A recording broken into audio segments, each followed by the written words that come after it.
Hi everyone. Oh my god, I'm so excited. I got a new microphone. I'm going to be doing a reading live for you today as was requested. So, it's a brand new day. Welcome back. Thanks for joining me.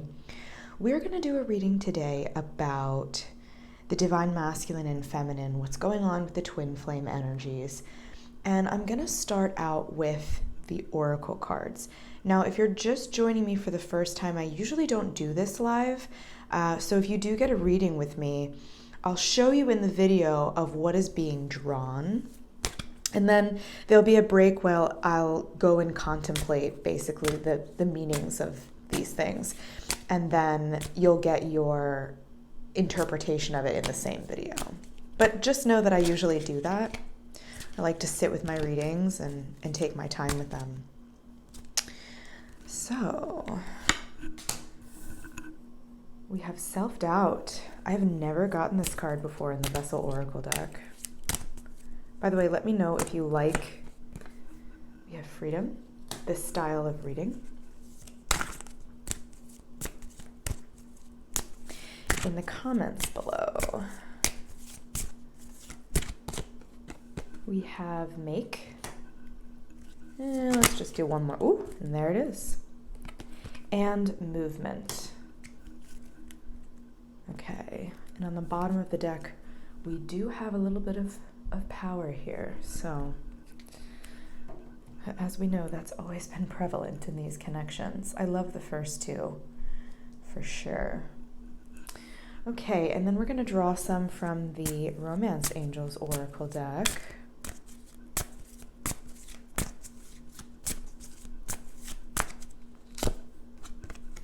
We have attraction.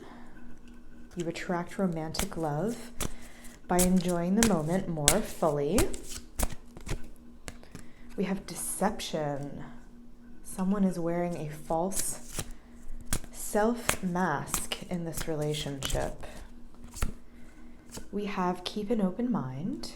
Your soulmate may differ from your usual type and expectations. And then, we have make the effort. Great love is worth taking the steps you're guided to take. And on the back it says, it's safe for you to love. Open your heart and give and receive the highest energy of all. So right off the bat, I think that here's what's going on, guys. Right now we're dealing with duality, right? We're dealing with this concept of chaos and order, and chaos is traditionally feminine and order is traditionally masculine. But the beautiful thing about the twin flame relationship is there starts to be this blending of the energies. You might actually be with a male twin and you're a male, or a female twin and you're a female, or that's what it seems. But I think that there's a spectrum here of energies, regardless of what gender you have, and the ideal of the twin flame connection is that we come together to harmonize these things to the point where we're deconstructing what is masculine and what is feminine. So if you think from the dawn of time, like, look about language, Spanish, French, a lot of these languages have even attributed words to have feminine and masculine attributes. And that just shows you, where the world was in terms of classification, that they saw different qualities that they perceived to be of different, ascribed to the different genders. And now we're living in a time where there are a lot of different genders. So that just tells you how different we are from then. No judgment, good or bad there. This is our evolution. So somebody in this connection, first of all, this is a very sensitive connection. All twin flames are. And I think it's that sensitivity that really pushes us into separation a lot. So that's the reason why, and this all goes back to that chaos and order, because chaos is scary. It throws off our entire sense of what is comfortable and what is normal, what have you, and it pushes us into this separation within ourselves. So your twin is not going to show his best self to you if he can't even show his best self to himself. And that's just part of the sensitivity training and insecurity that some of us as twins have to go to in order to discover who we really are, in order to be able to love better, what have you. But they're definitely still attracted to you. Even if you haven't spoken to your twin in a long time, there's still this level of connection that doesn't die. So I think that's where, we have deception and self-doubt. I think these two cards really, really, really go together. And look, there's even a mirror here. It's almost, Spirit is like almost saying, what feels like poison is actually truth. And I'm getting like, don't drink the Kool-Aid on this, if anybody knows where that expression comes from. But the reality is, this is a ritual that we have to go through. Not the poison part, but the what feels like death. Because our egos are dissolving. And then we have freedom. So I feel like, what's coming basically is we have this great movement and we have this call to make an effort. And I'm kind of getting that that's not necessarily with our partner, although some of us may resonate with that. I think that, and make could also go along with this as well. We have to really make the effort with ourselves. We have to be gentle with ourselves. We have to, again, keep an open mind and be patient with the other half of us who is as equally as sensitive as we are about things. And just know that they process things differently than we do. Often twins come from different backgrounds, different countries, different ways of seeing the world. And they're not going to be like you. They can't.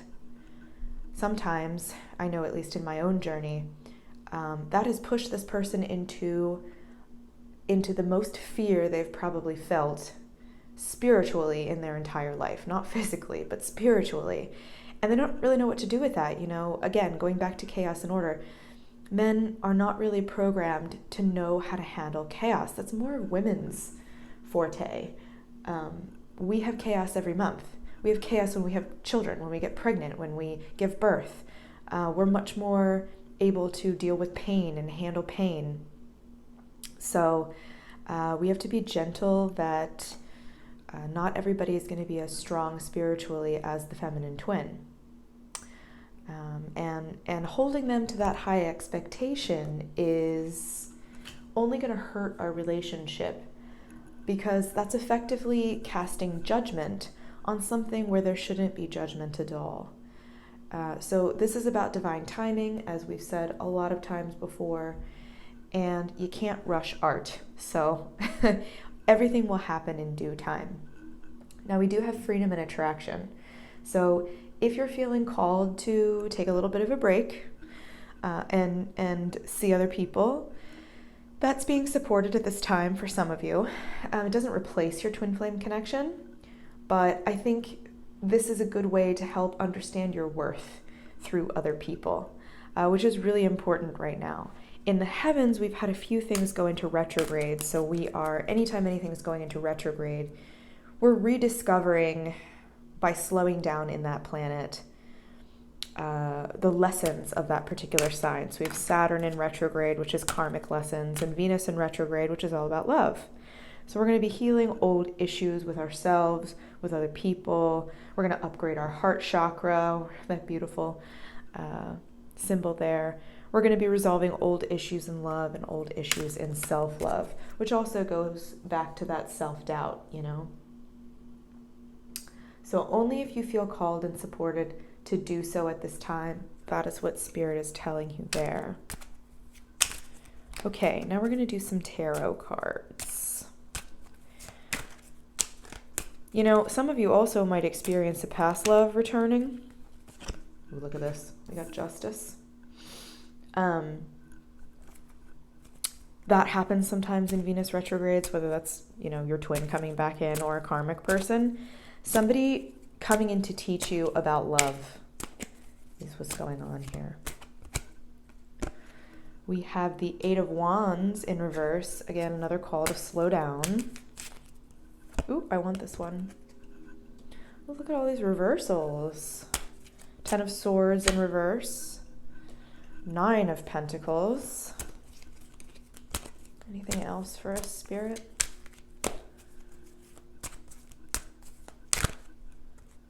Okay. Nine of Swords reverse. Lots of swords here. You guys have been doing a lot of thinking. Oh! Okay, the Sun. And let's do one more. Judgment. Okay, so I'm glad that we got Power at the bottom of the Vessel deck because I wanted to touch lightly on this. So the masculine, in terms of chaos and order, he likes to set up rules for himself. I will stay stable if I do this. I will protect my investments if I do this. I will protect my heart if I do this. And I love, another thing about the twin flame connection is that it's really come here to break down all of those rules. You have to be comfortable at some point existing with chaos and order. So if you think of the yin and yang sign, it's basically saying where there's the darkness half, there's a tiny little bit of light. And where's this light half, there's a tiny little bit of darkness. So people that ascribe to this idea that now they're stable and nothing can happen to them, or live that way and become very surprised when something as small as a package didn't get delivered, or they got stuck in traffic or whatever, upset that reality. This is going to set them up for a life of suffering and potentially insanity, because it's always going to happen. It's such a platitude, but like there's always going to be highs and lows. There's always going to be light and shadow. There's always going to be a little bit of the other in the other. And I think the twin flame connection as well illuminates that. No matter how masculine you are, you're going to have a bit of feminine in you, and vice versa. And that's the whole point of it. It doesn't really matter spectrum-wise where you are sitting on that. That has less to do with it than the idea of you've been given this ability to handle life as it is. That's what comes with being spiritually sensitive and attuned. So now is a really, really good time to get comfortable with this idea that there is no place that you can be completely in power and completely on top of things, except, I don't really want to say this, but except death, the death of the conscious, this conscious life, So throw out your ideals and your rules as to what you can do for self-preservation, because that's not the point of this journey. The point of the journey is to become awakened to the idea that chaos will always give you this place to transform, will always enlighten you, will always awaken you, will always cause you to love greater and deeper. And order is just,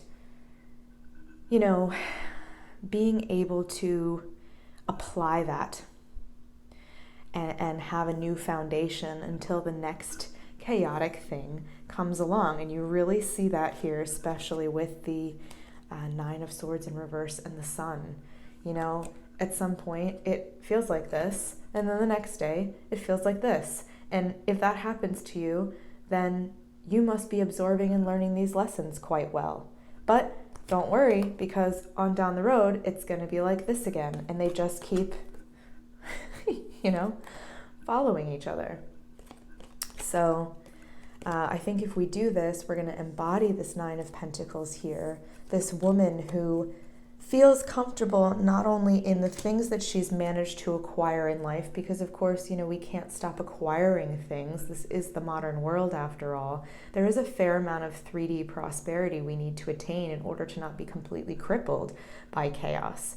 I just noticed all the flowers on her dress. It's beautiful. Something about red poppies. I don't know why that just came into my head. So if that resonates with anyone, then that's there for you. But yeah, even the songbird that she's holding on her hand. I love this because Some birds, like, we wake up in the morning and we hear them chirping at each other, and we're like, oh, it's so pretty, the birds are chirping, whatever, but they're actually being very territorial. And other birds have kind of like, this is our closest living ancestor to dinosaurs, so they have this kind of rugged, individualistic mentality about their evolution, which I think really plays a role in this reading to some degree. But see how she's at the center of everything. So I think Spirit is really saying that we're on the right path here. We just need to be aware of these dualities. Look, this beautiful sun and this gorgeous yellow color surrounded by these two dark shadow, and the shadow side of both of these cards here. I think the strongest symbol of order that we do have, aside from the sun, who is always faithful and always there for us, no wonder being the father of the planets, in which everything rotates and orbits around, I should say, is trees. So you see, chaos is always not far from stability. And I think that's why we can get really comfortable with it. Because it is forever, but it can be our friend, just like they say death can be our friend, you know? When we're in a particularly chaotic moment, however, we're not supposed to go forward. And I think that that's what the Eight of Wands here represents. This is our retrograde period. Your twin also probably could have wanted to come out and say something to you, maybe even regarding an apology. But I think, since we have these two things together, Spirit was like, you better not do that because it's going to come out all wrong. And sometimes guys apologize, like they're like, I'm sorry that you got hurt. And it's like, it's not really an apology at all. It's just making it seem like it's more my fault. And I think that the masculine is kind of in that energy right now where they're like, curse my twin for being so sensitive. But at the same time, they're really cursing themselves. So anger is an interesting thing. We can be angry about something. And there are sages out there that say anger is actually a really good motivator to do something different, to change. But in the end, there's always this little thing that we're angry about ourselves with, especially when we're angry in our personal relationships, not necessarily about what is happening in the world. So yes, so I love the fact that trees are here. And that the strongest trees grow on dangerous mountainsides, and they're rooted to the wild, which is the other thing I wanted to say about order and chaos here. They're really, when you get into the flow of things, instead of believing or worrying that the unknown, and that's just another word for chaos, will kill you, trust that it's going to help you to live. Because that's really what the lesson of it is. You go through something uncomfortable, and then you use that lesson to, to put yourself up on a platform by which you can operate more effectively, easily. And that tells you that you've learned that lesson there. Too much order, it can give way to tyranny. It can make us ugly, stagnant, dogmatic. There's this book called The 48 Laws of Power. And when I read it, I was really, really surprised. It's a beautiful book. It's great. But it gives you all these examples throughout history of people who were quite ruthless and cruel to get what they want. And I think that has created the world that we're in right now, not the world that we are trying to get to, the ideal world. Power, I feel like, is not, there are certain instances where it has to be acted on. You have to use it. But for the most part, I really believe that power is supposed to be this silent thing that just exists, and it is there, that's been cultivated from respect and an undertone of education and experience and wisdom. It's not something that's meant to be wielded in quite the same way that we've wielded it over other people. It's actually something we're supposed to give away, in my opinion. So beware of books out there that are going to show you how to get ahead in the 3D. You've always got to take it with a grain of salt and say, but is this going to disrupt my spiritual life? You know, this time is really about clearing karma. So if you feel the need to apologize to somebody right now, do that. That's going to be really important. Once we clear our karma, we're going to be free. So we're choosing to heal that trauma instead of running or chasing, which those two energies often emerge out of, and especially running for ourselves. And I think overall the spread is basically saying that, you know, we have this beautiful opportunity to create heaven on earth. We have to treat ourselves as the worthy person that we are. And that means accepting the things that we've done to other people in the past, or ways that we've treated ourselves unkindly, pushed ourselves too hard, maybe become a little bit bombastic and self-important on our way up here. You know, nobody's perfect. I used to look at celebrities that had risen to fame, and, you know, before the age of the internet, nobody really knew how they got there except for them and perhaps the inside of that world that they were in. So it just kind of looked like all of a sudden this person just manifested and was this god, you know. So beware of putting people on a pedestal, especially your spiritual teachers as well. There are some spiritual sharks out there. And the more we treat ourselves that we are worthy of that ascension, the better we are able to walk with God. That's just what Spirit is saying, and God can mean the universe or higher power, whatever have you. So if we do that, then we really have this opportunity to, quote, earn our immortality. So that is what I have for you today. Super interesting read, all about chaos and order, and bringing chaos into order and vice versa. So if you have any more questions on that, let me know in the comments below. If this resonated with you, like, subscribe to the channel, turn on the notifications bell, and I'll stick some links in the description box where you can get a reading of your own. Let's see, Monday, we are going to get more messages from our Divine Masculine. Then we'll have a pick-a-pile on Wednesday, and I usually try to do this reading every Friday, but I was a little bamboozled this weekend because I was trying to work on our website. So let me know, and have a great week.